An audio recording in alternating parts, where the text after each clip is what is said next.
best way to help our children with their mental health is for us to model it. And you said some key things there. You said that your stress your child was picking up, and that is what happens. Our children's, they pick up our stress level. Their anxiety, their wellness, all those things are very dependent on how we are managing ourselves.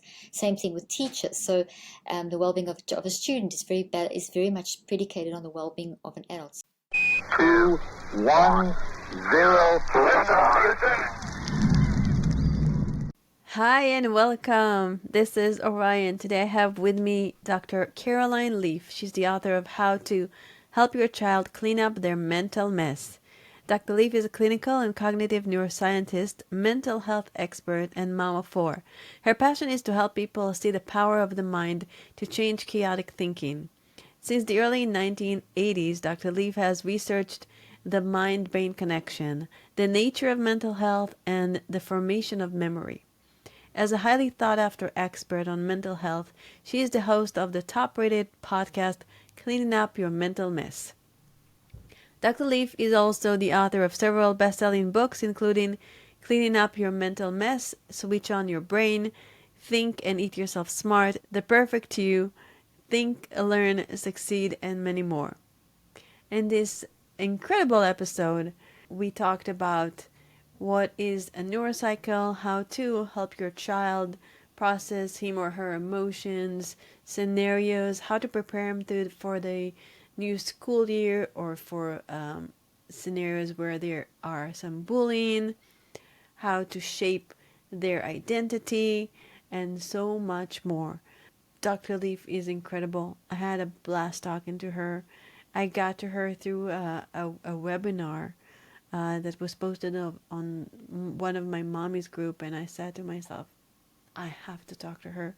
And for me as a mom, this conversation was a gem, and I hope it will help you with your child, with your self-esteem, and make you smile and make you a little bit more secure in yourself and in your parenting.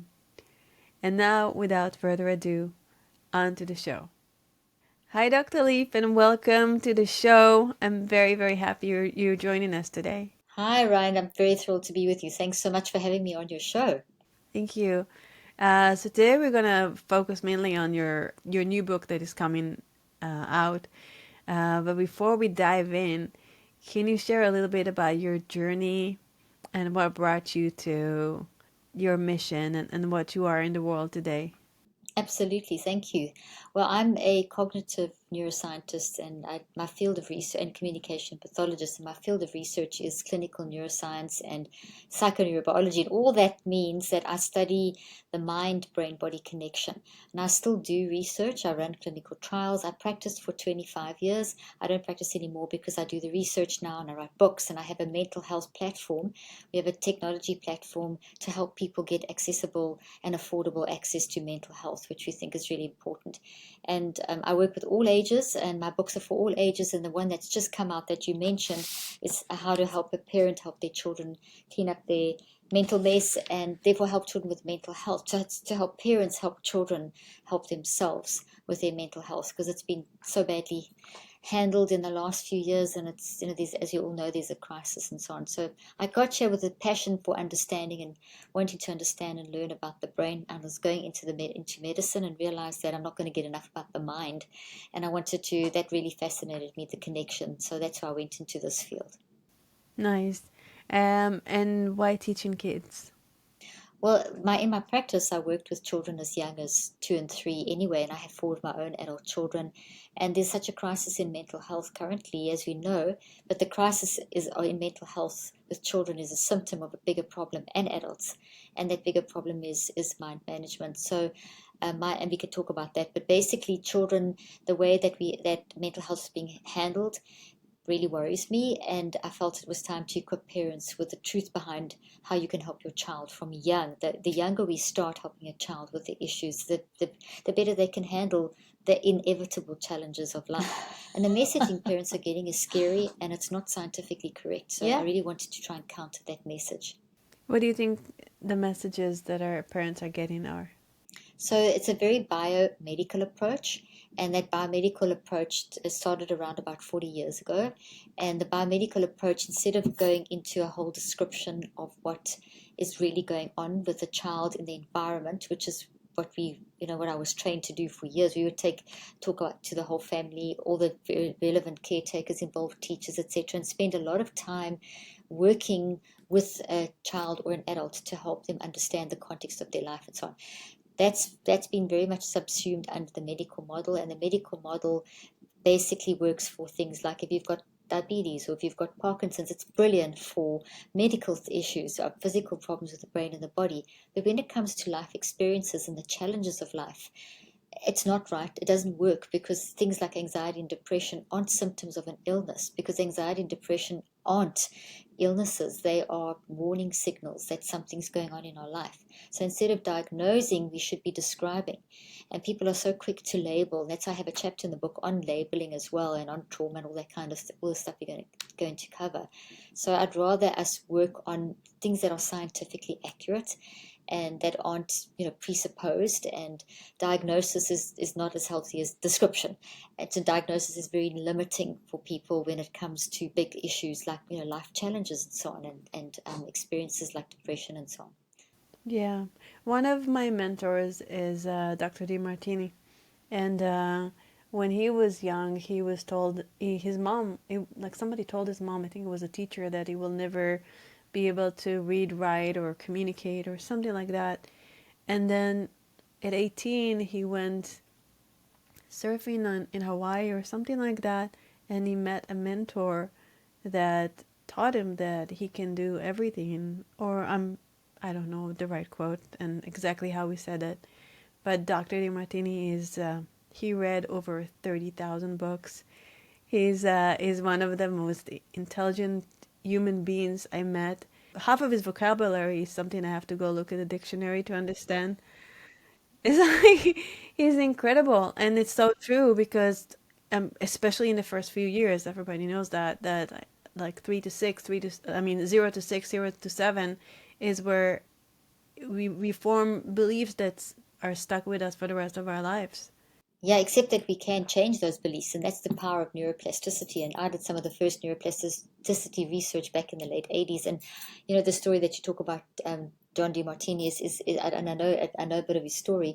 I saw so many patients like that were written off by doctors as being literally, they would say, vegetables, which is a terrible thing to say about a patient when people have had like such severe brain damage from car accidents or something like that. Or they'd say there's no hope for someone who's got such severe problems, and you just got to teach them to compensate. And I saw people that had that kind of label. And once you taught them about how to learn, how to manage their mind, how to build memory, how to understand how to manage their mental health, achieve these kinds of things that you're describing with John DeMartini. I mean, I have so many patients that happened to. I'm sure you know about Jim Quick. You may have heard of him. He just actually interviewed me, and I've interviewed him. He has a similar story. So there's the capacity of the mind to learn, and the capacity of the brain, which the mind drives, is massive if we understand how to manage it, how to build our brain, because that's the mind is doing the work. The brain just does what your mind tells it to do. So it's yes, that means you have to maybe work harder with certain constraints and things, but we can learn these skills and we can build and overcome so much stuff, which is very, very exciting. Yes. As a parent, I'm trying to be conscious, and man, I have really good days, and I have, I'm so good. Like I go to his level, I understand his world. Da, da, da, da. This morning, we actually went to a salt room because he's not feeling that well, and we played in the salt room. They have like a little kids salt room, and it was great. And then we had this like beautiful green organic juice. It was awesome. And then we went to a bakery, and I got him a bagel, and then I forgot, and I went back to take napkins, and then he dropped the bagel, and he started crying, and then we went back to the bagel store, and it was, it's Florida, it's hot, we were walking in the parking lot, it was super hot. Finally, we get to the car for me to find out that my keys are gone. Oh gosh, so just And I'm freaking out. I'm like, I don't know, 12 miles away from home. And we go back, and he started being just him, like seeing me stressed, being stressed, and I'm just like, hey, I shushed him in an unkind way, and I wasn't very proud of myself. Finally, went back to the bakery and we found the keys, thank God. Um, but I wasn't proud of myself shushing him like that. It was uncalled for. It was not nice, and I should know better. So it's I'm on this self development path for I don't know however many years, and it's still like at times of stress or times where things don't go your way or not sleeping well, which I haven't in the last few nights. I don't apply all this beautiful knowledge. What's your advice for that? I love you being so vulnerable and so honest. And it's a great example because the best way to help our children with their mental health is for us to model it. And you said some key things there. You said that your stress your child was picking up, and that is what happens. Our children's, they pick up our stress level. Their anxiety, their wellness, all those things are very dependent on how we are managing ourselves. Same thing with teachers. So the well-being of a student is very much predicated on the well-being of an adult. So the first thing I'd say to that is that it's okay to be a mess, which is why I talk about on my podcast Cleaning Up the Mental Mess. Why I Yay! talk about is how to help your child clean up the mental mess. Messy parenting is so normal, Orion. I mean, I've got 4 adult kids and I still do it, and I know all this stuff and I still do it. So it is very normal to be messy, and it's okay to be a mess. The thing is to manage it. So that's a great opportunity for you to model how you manage your mind, and that teaches your child that, because you're not going to be perfect all the time, but we just know that. But there's so much parent guilt that goes on when we have an experience like that. So we can do one of two things. We can have parent guilt, which will actually probably make us more irritable, especially in the heat and all those circumstances you describe, which are just plain irritating. Or we're going to say, maybe turn on the car, cool down, and say, you know what, I'm really sorry. I shouldn't have spoken to you like that. I got so frustrated. I mean, whatever, how old did you say he is? He's 4. He's gonna be 4 in a month. Okay, so you're going to say, Mommy got so frustrated. I got so irritated. I'm so hot. I didn't want to lose the keys. And it made me mad. Whatever language he'll understand. And that made my body sore. And it made me say ugly things. I said ugly things to you that I know hurt you. And I know that made seem like the whole morning seemed spoiled because we had such a nice time. And now this happened and the whole thing seemed spoiled. And then you say, and why? And then that's the first thing that you would do. That's like step one of what I call the neurocycle. And then you would go to saying something like, this is why I did this. Sometimes these little irritating things happen, and I didn't handle myself well. It wasn't, I shouldn't have done that, but I did it because all those things made me very, very frustrated. So you've reflected. The first thing is you've gathered awareness of your emotions, your behaviors, your bodily sensations, your signals, but you're doing it vulnerably. You're being authentic. You're connecting with your child. You're creating a deep, meaningful connection. You're modeling, you're teaching, you're doing amazing things, and you're giving them a system. And we can talk about that whole concept in a moment. I'll quickly finish running through. Then you could, let's say you're still in the car. Maybe you have a notepad and paper, maybe you don't. If you do, you could pick it up and you could maybe draw a little unhappy face, or you could draw a little smiley, a little face with 2 eyes and like smoke coming out, or something that just captured how you felt in that moment. And maybe he could jump on and he could draw the bagel falling on the floor. Or so in other words, you capture that moment in writing, drawings, images, or you pretend that you like making like a little movie and say, this is dropping the bagel on the floor, losing the keys, and it's like a little movie. Let's watch this like a movie, and you kind of visualize it, and you walk through the steps, but there's a little bit of humor attached, and it's like making. So that's the third step. Now I'll tell you all the things that are happening in the brain. Maybe once I've explained these steps, then you would go to saying, so okay, what are we going to do about it now? We went back, we got another bagel, we had such a great morning. So you now start reconceptualizing And reframing. and reframing. Yeah. So, and that's reconstructing it. And then you say, okay, so now we're all happy. How about, do you want to eat your bagel now in the car, or should we drive to the beach and eat it, or what? So let's do an action together.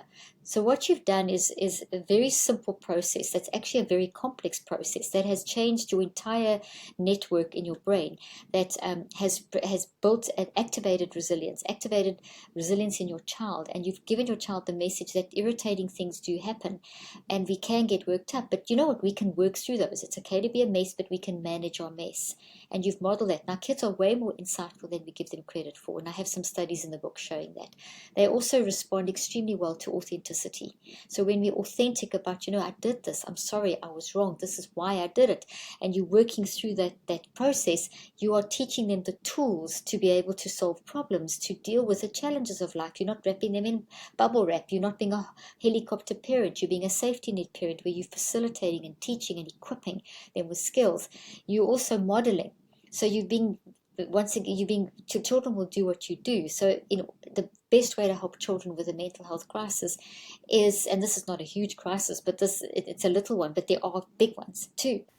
And it's also big for them because in his world it was humongous, It was for huge. It was yes. huge. I And don't as see you it as big, but for his No, little but for him, it was a disaster. yeah. And yeah, and then yet you gave him the skills to deal with that. And so if he has another thing that happens, maybe it's bigger, maybe it's really bad, maybe he gets really bullied at school, and something really bad happens.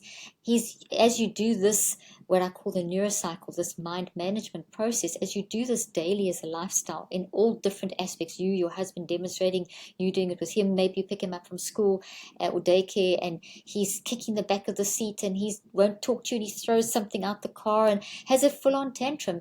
And now we think to ourselves, don't do that, and we may yell at them because it's very frustrating when a child does that and you're trying to drive and it's hot and all these things. Or maybe I'm just creating a scenario. I'm not saying your child did that, but this kind of thing can happen. Now you can use the neurocycle in that situation where you can say, okay, look, you can't kick my seat because I'm driving, but I do see that you are very frustrated, that you are kicking my seat because of that's not who you are. That's not who you are. You're not a bad person. You're not naughty. You're frustrated, but you can't kick my seat now. So let's stop. Before I drive, let me help you. Let's do a little neurocycle. Kids love that word. They love brain. Let's change our brain. Let's work through this. So once you teach them the system, and in the book I tell you exactly how to do this in detail with lots of examples. But what I have created to help children is this little character called Brainy. And I don't know if you saw in the book, but there's the cartoon is throughout the book. And basically Brainy walks these cartoons throughout the book where you'll see Brainy. And basically he is a character I created with a Disney artist about 25 years ago. We resurrected him for this book and had an artist update the Brainy and modernize. And Wait, you started this book 25 years ago? no, the Brainy I created 25 years ago. The experience, the concepts that are in here I've been developing for the last 38 years and applying with adults because I have all the material. I've been applying them from 2 years of age through 80, 90 years of age for years. But this book is the first children's book I've written. The books I've written up to now, and the app has been for adolescents and adults. I imagine myself with my husband holding Brainy and talking about a neurocycle. Yeah, there you go. And I tell you, kids love it. That's what I did in play therapy. We would do that with the kids. So like, let's say your child gets in the car. Let's say you have this in the car just in case they throw a tantrum. Then you could pick this up and say, oh, Brainy's so cross, and Brainy's kicking the seat, and Brainy's rubbing his tummy, and I see Brainy's very sad. So you don't say to your child that he is. You actually then put how he's the child's feeling onto Brainy, because Brainy's now this superhero who walks your mental health journey with you, who helps you when you don't feel so good. When you can fix his brain, you can help Brainy. So you transfer for the younger child having something like this, and the character is inside the book, they can relate to it. So you slowly teaching them. This is not something you do in one shot. This is a lifestyle I'm talking about, of how to manage the big and the small challenges of life by you modeling. And by giving this little character, you take something that's big and scary. And, when a child has an experience at school or daycare or wherever that throws him off, that experience is physically wired into the mind-brain-body network. It's like little trees in the brain made of proteins. It's changed your cells. It's an embodied experience. It's real. And unless processed, that can get bigger and bigger and drive your child or drive us, not just children. It's humans. It's how we function. So the whole point of the work I do is to equip people with the ability to understand I'm showing up like this because of something. And here's how I can embrace that to deconstruct it and reconstruct it and reconceptualize and therefore manage. And that activates resilience. So the next time something comes along, you have a level of resilience, more resilience to handle the next situation. So that's kind of a big picture walkthrough. And there's lots of little tips and techniques, and we can chat about some of those in the science or whichever direction you want to go. Yeah, thank you. So, just to finish my story, I did do a little bit of what you said, but not in your depth. Like I was like, hey, I noticed you were very mad at me. How did you feel? He was like, bad. What did you think? I think you didn't love me. And I was just like, oh, I was like, I love you all the time, blah blah blah. But I like the depth that you're taking it. I like making it a movie. I like the recreating that memory. It's almost like an NLP exercise, which I kind of do with. That and so much more though. It's so much more than NLP. Because of there's such a lot of cognitive action and non-conscious intelligent action happening. So it's also restructuring the network. So it's basically the 5 steps of the neurocycle are rewiring the networks in the mind brain body connection, and they look different in each part. Let's go to the 5 steps. Yeah, what are the 5 steps for somebody who's listening? So the 5 steps, the first thing you need to do is prepare your brain. So for example, if your child's really upset, the first thing is just to try and get a little bit of calmness. And that could be anything from breathing to, maybe say, how many colors can you see? Or something that's a bit of a distraction that helps to calm down the mind brain body connection. Then the 5 steps are together awareness. And in the case of your what happened with your son, you were gathering awareness of there's 4 signals you gather awareness of. Let me give you the 5 steps, then I can come back and walk you through. So the 5 steps are together awareness, reflect, write, recheck, and active reach. You begin the 5 steps with the neurocycle, with the brain preparation. So it's brain preparation, gather awareness, reflect, write, recheck, and active reach.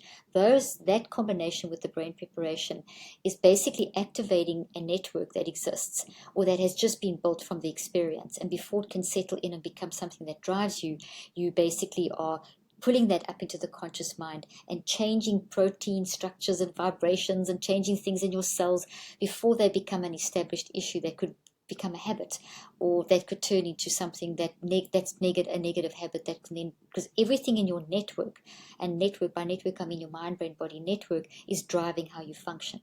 So there's that experience that your child had, and then there was the response when everything started going wrong. So it went from being so great to so irritating. That's still wired in the brain. So the steps that you went through, some of them, the depth we're going to is you gathered awareness of 4 signals. Your emotions, so maybe you said that you got very frustrated or irritated, and you got mad or whatever, and you say to him he got mad. So you say your emotion and you say your child's emotion. That's the first signal. That would include things like whatever, depression, anxiety, any emotion. Then it's okay, let's talk about the next one is, where do we feel that in our body? So maybe your shoulders tensed, maybe your son maybe suddenly felt a fluttering, like kids will say, I felt jiggly or something. So you'd say, where did you feel that in your body? And then you say your behavior, the next category that you gather awareness of. This is still step 1. There's 4 signals you gather awareness of, is how did that affect your behavior? So you can say with your behavior, you shouted at him, or you told him to shush in a not a nice way, and his behavior was maybe to cry, and so then the next thing is perspective, view, outlook in that moment. So your outlook was, I was so frustrated. This seemed like it's so horrible that we had such a nice day and it was spoilt. And he's saying his little thing would be very simple. I was happy, now I'm sad. So now you've gathered awareness, and now you've brought that's like 4 little balloons that have brought that thought, that network, that physical protein, chemical, tree-like structure that has been wired into your brain. And it's also in every cell of your body as a change in your cells. I know it's complex to understand, but it's in 3 places. You actually make it weak. You've taken before it can get solid and become a driver. So then now you go to reflect, and that's where you talk about why this happened. So it's the reflecting, the why. Then the visualization is the 3rd step, where you are basically all of it's weakening the network, and it's starting to change it and turn it into something positive. So it's changing the network literally from being proteins that are twisted into proteins that are now untwisted. And that's a very simple way of understanding, but the twisted proteins will over time become problems in terms of because they contain twisted information, so it can make you react in the wrong way. And this is a simple example, but it's a great one to explain it on. Then the 4th step of the recheck was, well, this is what's happened, so what should we do? Let's go get another bagel. I can say sorry to you. It made you sad. I can give you a hug. We can give each other a hug. We can talk about all the great time that we had before all this happened. Then we can laugh about it. And so that's the recheck. And and then the act of reach would be, what are we going to do now? Should we sit and eat our bagel? Should we drive to the beach and eat our bagel? Should we go home? Should we play a happy song? Whatever. So that's a simple, but you can do it once you understand it. You can do it really quickly. Now let's say that you're dealing. That's a simple thing that you've experienced. It was huge for him, but it's a simple type of day-to-day struggle. Think of a scale of 1 to 10. That experience you described so very nicely, and thank you for that story, because it was great to explain this. That would be on the scale of 1, 2, and 3. And what I mean by the scale is in life's experiences, the things that are not nice are on a scale of 1 to 10, with 1, 2, and 3 being things like this story. Yeah, that's the number I got. I got a 2 out of 10. Well, in terms of no, not in terms of your management, in terms of what kind of experience, the type of experience. So, like an argument with your husband, or getting stuck in traffic. It's not massive yet. It's just a little irritating thing that's happened, and you can catch it and control it in the moment. That would be on the scale of things that happen to us, would be a 1, 2, and a 3. Something that's an 8, 9, and 10, that's trauma. So that's the sexual abuse, the physical abuse, the racism, the big stuff that happens to us. That's big stuff. And that's not going to be fixed in one little neurocycle. That's going to require a lot of dedicated working through a neurocycle with you, maybe with a therapist as well, over time. And the time frame is around about 9 weeks. And so it takes, to form a habit, and I've done a lot of research in this area, we've got a big study running at the moment, where it takes to break down a network and to build a new network, takes cycles of 9 weeks. And if it's a big trauma, like in the 8, 9s, and 10s, it may take you multiple cycles. So I've had some patients who've had very bad sexual trauma, and it's taken them like multiple cycles of 9 weeks. Why 9 weeks? Well, that's how long it takes to break down that protein that's twisted, and that tree-like thought structure with all the detail, which is the experience. Because every experience we have is a bunch of memories that cluster together to form a thought. And it's a lot of detail. Every word I'm saying is a memory. It's building into a tree in the listener and the viewer's brains of this conversation. So there's a lot of stuff, and it takes time to, if something's established, if it's happened a lot, it's going to take time to unwind it. The stuff in the middle, so between 4 and 7, so 4, 5, 6, and 7, those are the bad habits we develop. Like maybe we get snapped at our husband once, and then we don't sort it out, and we get into a pattern of getting irritated about stupid things, and it can become a relational problem, to getting stuck on social media, and whatever you think about the most is growing in your brain, and that then affects how you function and all that kind of stuff. So that would be the middle of the road, each requiring a different time frame. So your story would fall on the day-to-day struggle, and you could fix that in one neurocycle. The middle of the scale is like a social media habit or whatever. That's a habit. It's going to take at least 9 weeks. The traumas are going to take probably multiple cycles of 9 weeks. So you can fit anything into this neurocycle. You can fit any type of meditation, any technique, any positive affirmation. You've just got to put it in the right place. So it's a framework for how you manage your mind and how you rewire the networks of your brain so that you can keep moving forward in life. So it's a lifestyle. Yes. And that's what I explain in the book. Yes, I'm jumping ahead. I know it's not in the order of the book, but you spoke about school and bullying, and oh my goodness. So my son has been homeschooled for the last 4 years, and he's gonna start school like in a week. Like a pre oh my God. I don't know how to handle it, and I'm really afraid that even though like the school and the teachers, they all look amazing, I'm not there. I don't know what they're gonna tell him. I don't know how other kids are gonna treat him. It's scary. How do I recognize that he's doing well? How do I recognize that they are treating him well, or if there is a problem? What kind of conversations do I have to have with him before he's attending school? Now, that's an excellent question. And I'm actually doing a whole seminar on this because this is a concern Sign me. for a lot of people.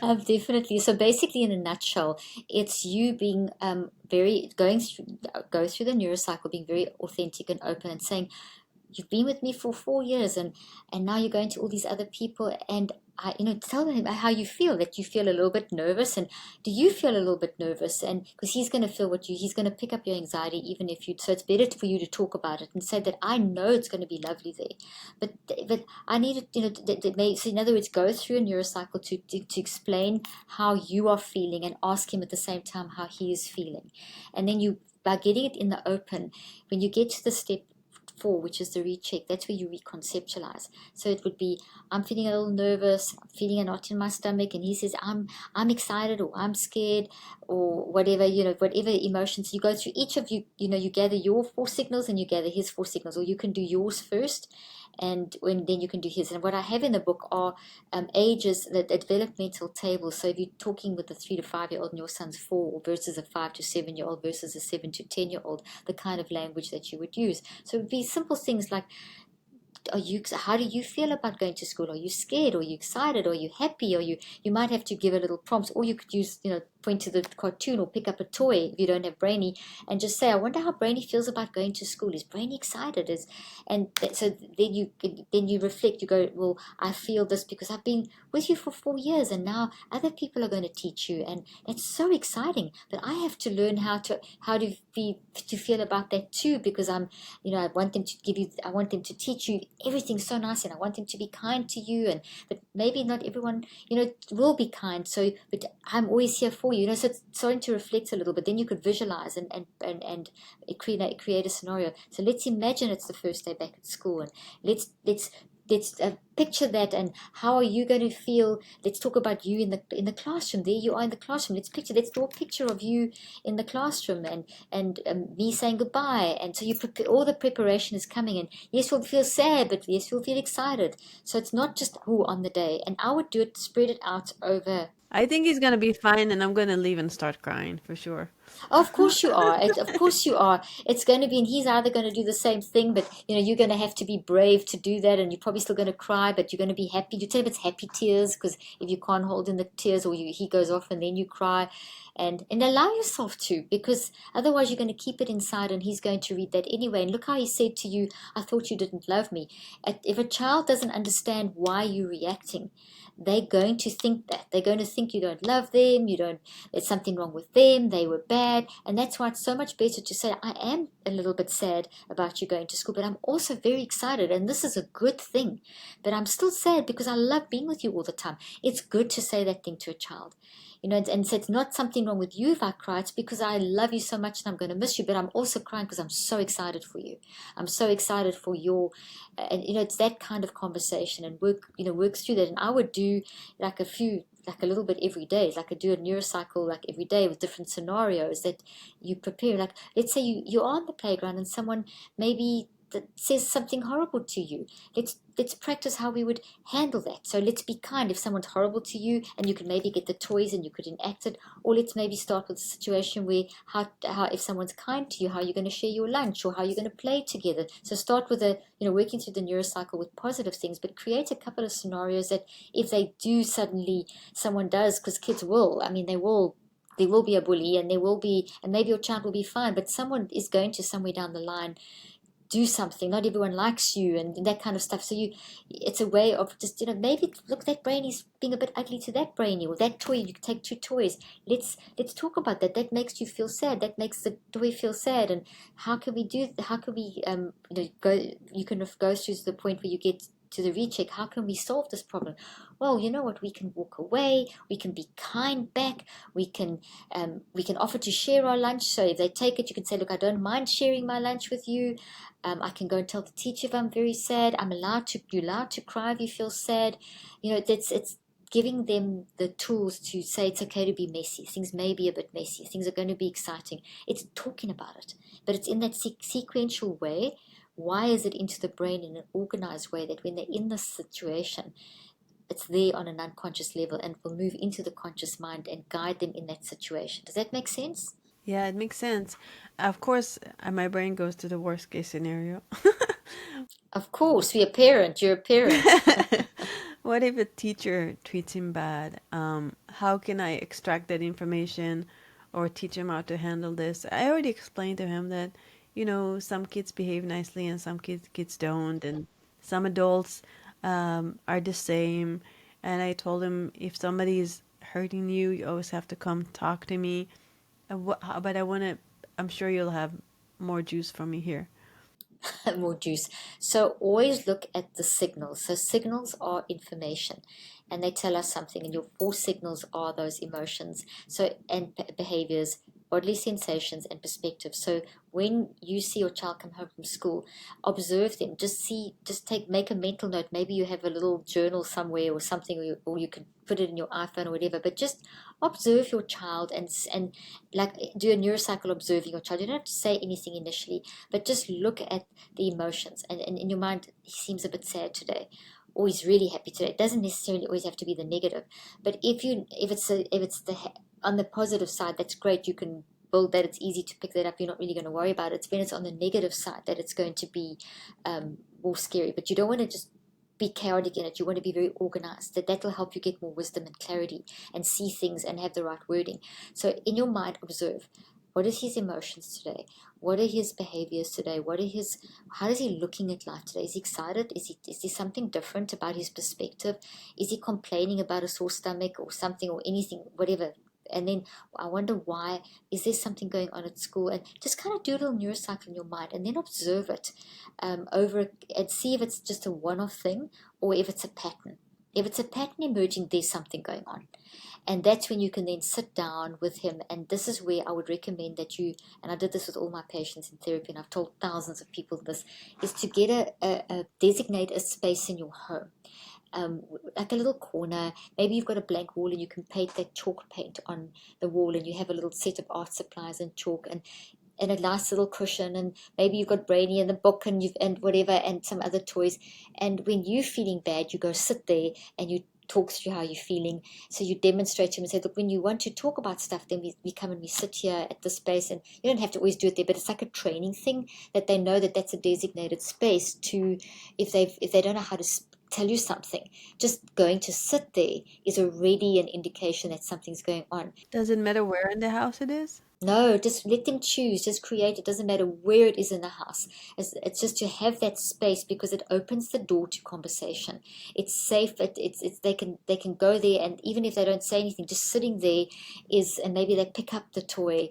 It's indication to you that something's not right. So if you've done this practice, they know that that's the safe space where I'm going to come and sit and say, okay, and then you can start prompting with the questions. And what I've done in the book is I've given you like the questions to ask for the warning signals.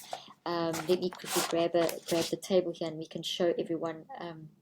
So there's this table here that, for example, that's under helpful guidelines where I've literally, so it looks like this, and I've literally got their mind, a 3 to 4 year old, how they are, how they think and feel and choose at that age, and how they socially interact, and the kind of language and what you can use with this age group. So, for example, you could get 4 shoe boxes, and you cover each shoe box, or you buy 4 little nice boxes, and then you cut lots of pictures out. This is something you could do before you go back to school.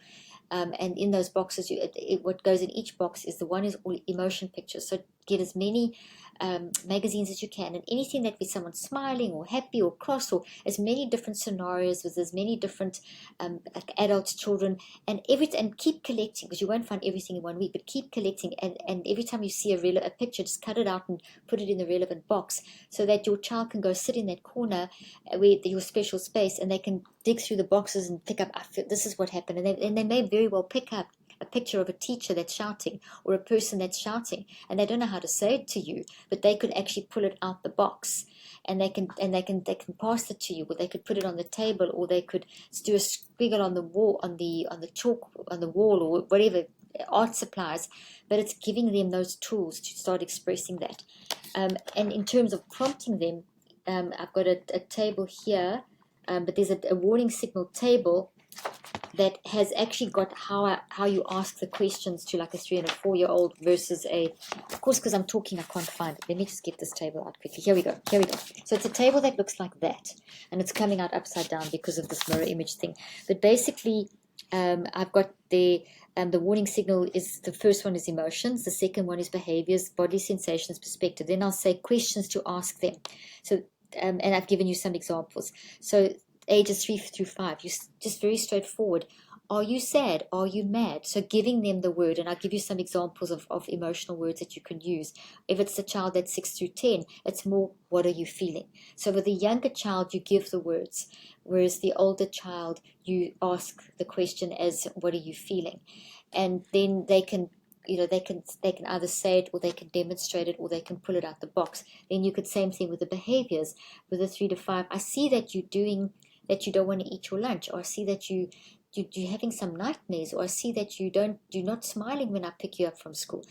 You can observe. So it's the younger child, you're making an observation of behavior, and no judgment, all very calm. If you're anxious yourself, first do a neurocycle to calm down your own anxiety, so that you become responsive and not reactive. And it's okay to be responsive, but reactive, but then catch it and fix it, sort of thing.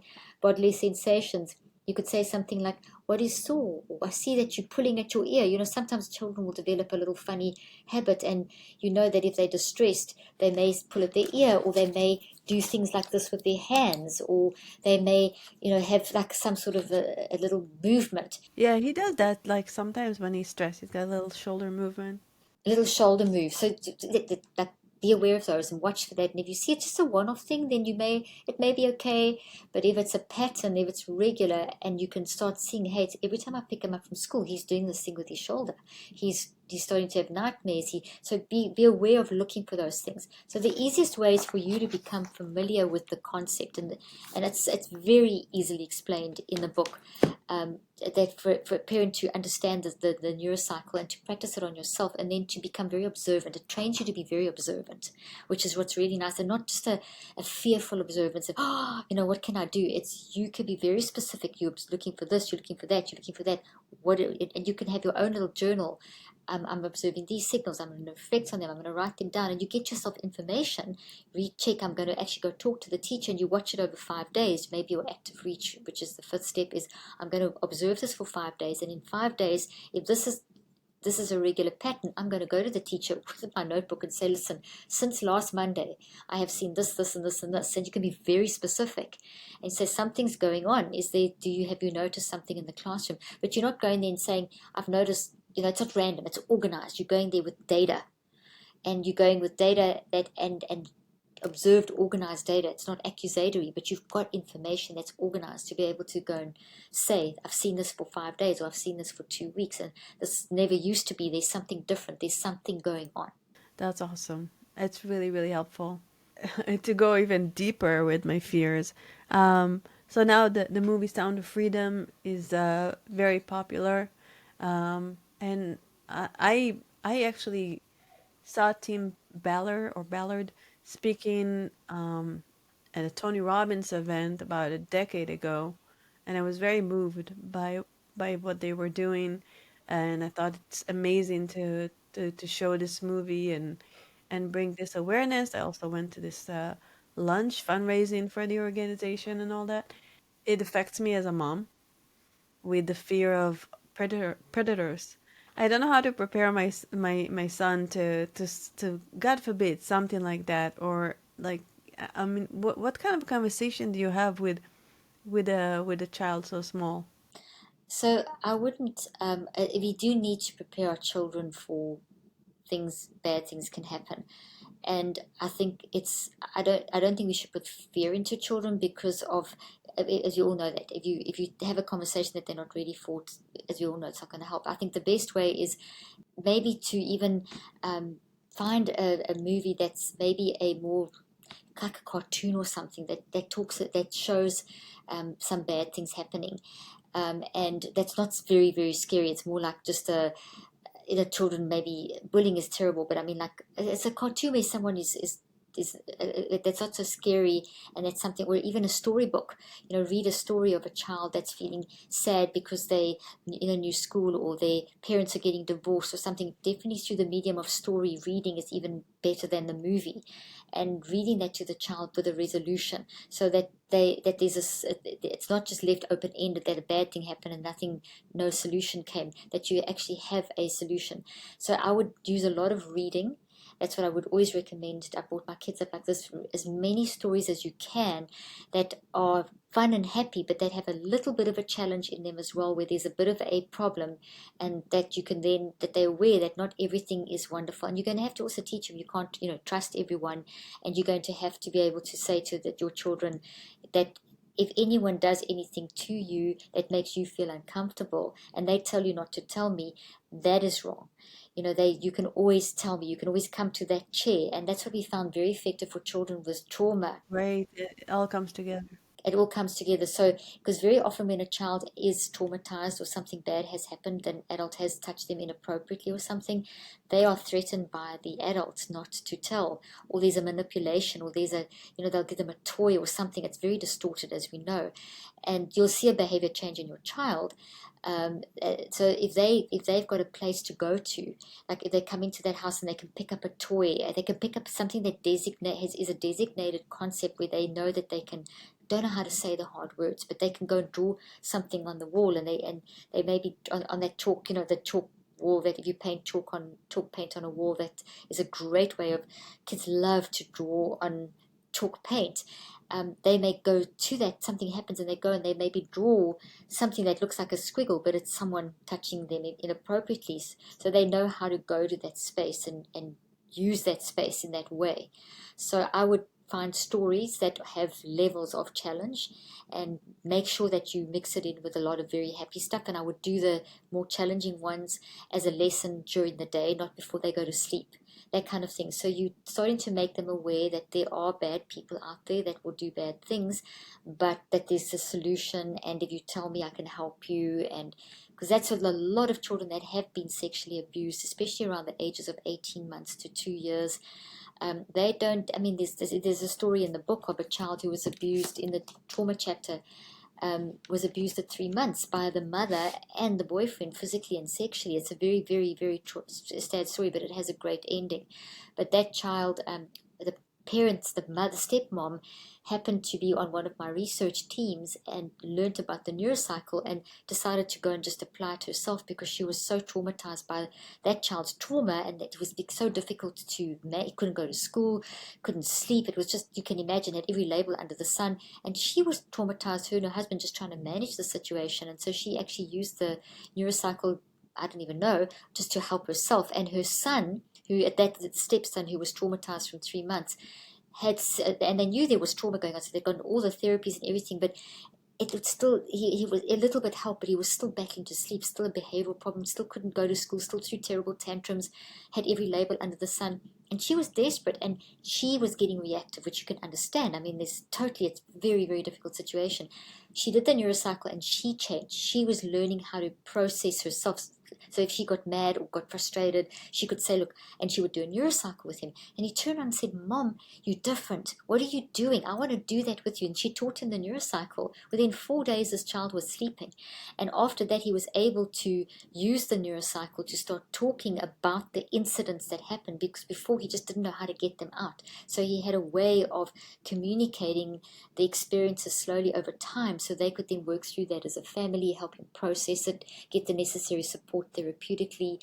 So, and that's what I would do in my therapy as well, is to create an environment that opened the network of the mind, that you could actually get stuff out that you don't know how to get out, because it kind of gets locked away. Trauma tends to lock things in. So, I mean, that's kind of a heavy conversation, but it's one that's necessary to have in this day and age. Yeah, necessary. So necessary. And like the one that I try to avoid. Even like we would, yeah, I don't think mom talk about it too much. It's almost like a taboo. We don't talk about those things enough. Yeah, it is. We have to talk about these things. No, we have to. And as I said, there's ways of doing it. There's some incredible stories out there. I mean, you can start reading things to your children, storybooks. We're actually writing a series of storybooks on scenarios. I wanted to ask you. I'm like, can you please write something like that? That would be amazing. Yes, we are. We have a whole universe that we've created with Brainy, and the first storybook should be out hopefully in the next 2 months. And we're creating scenarios. Oh my goodness, congratulations. Thank you so much. So that goes with this whole kit. We also have a coloring book, which we are going to have series of coloring books, and that's also a way, like for example, if a child is, I've got one of being bullied. I'm trying to find so here's a scenario of a child being bullied. So we want to try and we're going to have a whole series of coloring books with different scenarios, and that children can then go and point to and color in. And if they don't have the words, if they are pointing at a picture, or they've got a way of saying this is what's happened, or you collect the shoebox idea where you collect pictures. It's a way of a child being able to communicate that something's not right. And you may not have all the pictures, but children are innovative. They'll pull this picture, and they'll create a scenario if you've practiced that with them. Yeah, and it creates such a beautiful intimacy between the parent and the child. Beautiful, beautiful, deep, meaningful connection. I think it's something that will be like if I practice. I mean, I already feel like I have really good connection with him. I'm sure you do. And I told him I make up stories every night about like yeah, it's very cute. But sometimes through the stories we process things that happen throughout the day. That's good. And this is just an incredible tool. I love the idea with the boxes. I love the idea with the pictures. I like your coloring book. I like the wall that he can draw on. This is just incredible. What a beautiful way. I'm like, Thank you, and thank you so much for doing what you're doing. my pleasure. Thank you for understanding it and seeing it. Being a mom, you're really getting the idea, and these are scary things to talk to our kids about. But if we've got these tools, we can give our children these and there's so many different ways. Once you get into it, your own creativity will come out, and I've got tons of ideas in there. And we also creating the storybooks, and we're creating more coloring books, and we're also going to eventually do an animated series and that kind of thing. And we'll handle the heavy stuff too, and help to process through situations. Right. And where can people get this beautiful book that I'm holding? Thank you. They can get it wherever books are sold. And the Brainy and the coloring book, these are available on our website at drleaf.com. I've got a store on my website. But the book... Yeah. So the book name is How to Help Your Child Clean Up Their Mental Mess. That's it. And then I've also my social media handles where I have a lot of information, a lot of videos and things. It's called is drleaf.com. Dr. Caroline Leaf are my social media handles, Dr. Caroline Leaf. And then I also have a podcast, Cleaning Up the Mental Mess, which I talk a lot of. It's for adults and children. So at the moment, there's a lot of children's stuff on around the release of the book, and I do have a lot of scenarios and things. And then I have an app. I have a mental health technology platform. It's called Neurocycle. Currently, it's for adolescents and adults, but we've got a whole parent add-on with different scenarios, like how to help your child prepare to go back to school, and able to recognize when your child's being bullied. And so it goes partners with the book, and that will be in the app from September. So we're trying to build up as many resources as we can for parents. And the app is great as well to use with the book, because the app you can use for yourself. And in the book you've got it's the same neurocycle, but it's adapted down to children, teaching them how to understand thoughts and memories and the brain and all these things. The kids love it. Kids respond to this so quickly. They love brains and words like neurocycle, and it appeals to their insight and their wisdom. I love that. Yeah, my son's he knows all the dinosaur names, and those are long names too. Oh, they do. They learn all these big words and get into these concepts very quickly. Well, so cute. Thank you, Caroline. Thank you so much. It was incredible, helpful, insightful. I really appreciate you being here today, and thank you for everything that you do in the world and how you impact children and families. So thank you so much. Oh, it's my pleasure. My pleasure. Thank you, Ryan. Thank you for having me on your show, and I hope it helps you and your son and everyone who's listening. We need to be proactive and give our children the tools to manage their mental health, and they'll go into adolescence and adulthood, different, more equipped. Yes, thank you, and thank you, listeners. Thank you for being so caring to parent in a conscious way and help your children. Just trust yourself, trust your gut feeling, and use the tools that Dr. Leaf shared with us here today, and have a stellar life. This is Orion. Till next time.